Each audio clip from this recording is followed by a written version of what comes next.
New Zealand is second to Singapore in 2021 Freest Economy Index with 83.9 points. Due to minor limitations in property rights and economic freedom, its overall score has fallen by 0.2 points.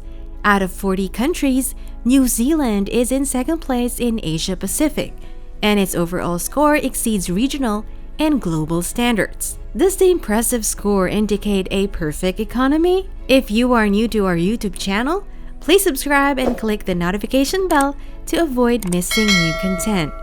Dinero Association will regularly add videos to keep you posted on the latest in business and finance. Is New Zealand economy perfect?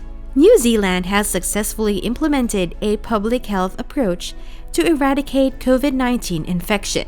Ongoing severe travel restrictions and strict quarantine protocols were implemented early in the pandemic.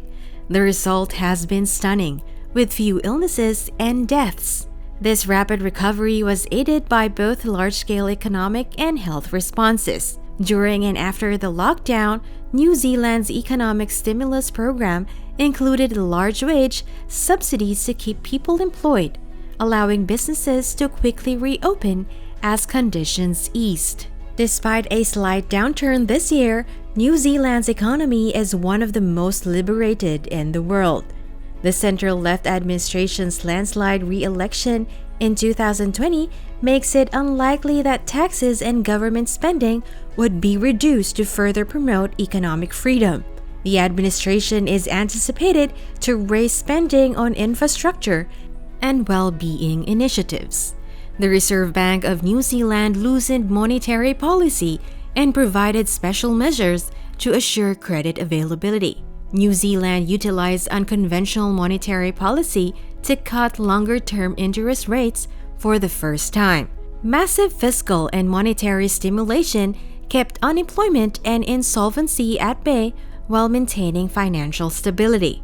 New Zealand's government finances are sound, making substantial stimulus measures simpler to implement. The central bank raised the ceiling on its asset buying program in May 2020, allowing it to acquire many government bonds over a year.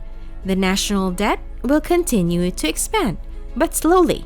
As a result, the markets will not punish the country. The current account deficit is likely to surge in 2020, yet remain manageable. Demand for agricultural exports remains strong in 2020, limiting imports. Imports should rise this year as the local economy improves. Until then, the product surplus will somewhat offset the services deficit caused by the fall of tourism and transportation in 2021. The income account should stay steady, although foreign investors' profits are being repatriated. Inflation will be financed through portfolio investment and FDI. The housing market in New Zealand could be in serious trouble. Two financial ideas are unfamiliar to many New Zealanders. First, there's the question of cost versus benefit. Even though the concept of price and value are separate in the financial world, they are frequently used as synonyms. It's important to remember that the purchase price of an asset like a house is only a fraction of its actual value. There is no guarantee that a home listed for $1 million is worth that much. Rental income can be used to estimate the worth of a residence. Rental yield should be in the range of 8% to 9%. The bulk of New Zealand landlords, on the other hand, make their money from capital gains rather than rental income. This indicates that property values are far over their fair market value. Second, far too many New Zealanders are uninformed about the distinction between investing and speculating. Investing means earning a positive annual rental return on your home. Speculating means earning a profit through capital gains. It's a mistake to think that we're making an investment in real estate when we're actually gambling. To avoid overpaying for homes, we assume that no matter how much money we spend now, another mug will come along and pay us more afterward. The price of a home can and does fall even though its worth does not decrease. A growing population living on the same amount of land makes a property more valuable. A price bubble develops when prices vastly outperform their actual value. Eventually, all bubbles burst. In Japan, houses prices fell in 1992. According to an old financial saying, price ultimately equals value. Prices have fallen, but values have stayed unchanged. So what could have been the problem? In Japan, rising interest rates meant that homeowners could not afford their mortgage payments. They were forced to sell their homes, putting downward pressure on the market. And because speculators earned more from price hikes than from rent increases, panic selling to mitigate losses ensued. A recession, on the other hand, can act as a catalyst. When homeowners lose their jobs and become unable to pay their mortgages, they sell their homes, putting downward pressure on prices and creating panic.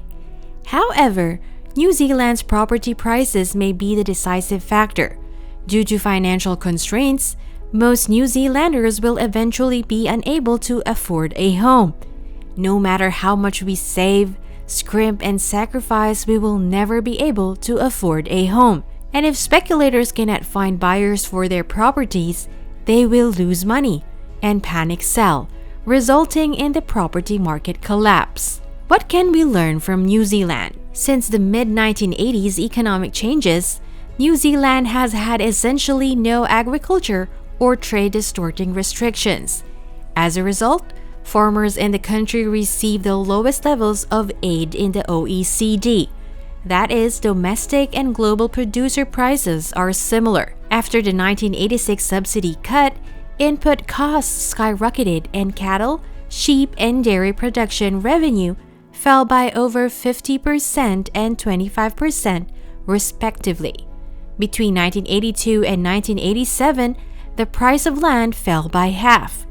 As a result, the industry began restructuring and changing production methods to use fewer inputs. New Zealand's agriculture industry and its support have flourished since the reforms.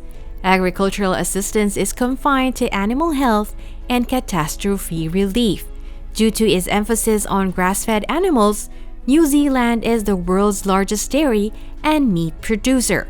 As a result, agriculture and food processing currently account for about 6% of overall exports, almost two-thirds. Commodity exports are no longer the mainstay of the agricultural and food economy, with most exports processed for final consumer consumption. Including in Australia, broad agriculture services like knowledge and innovation systems are substantially subsidized. To maintain good exports, agriculture production must be enhanced. Please share and like this content and let us know what you think by typing your comments below. Keep your notifications open, and I'll see you on our next video.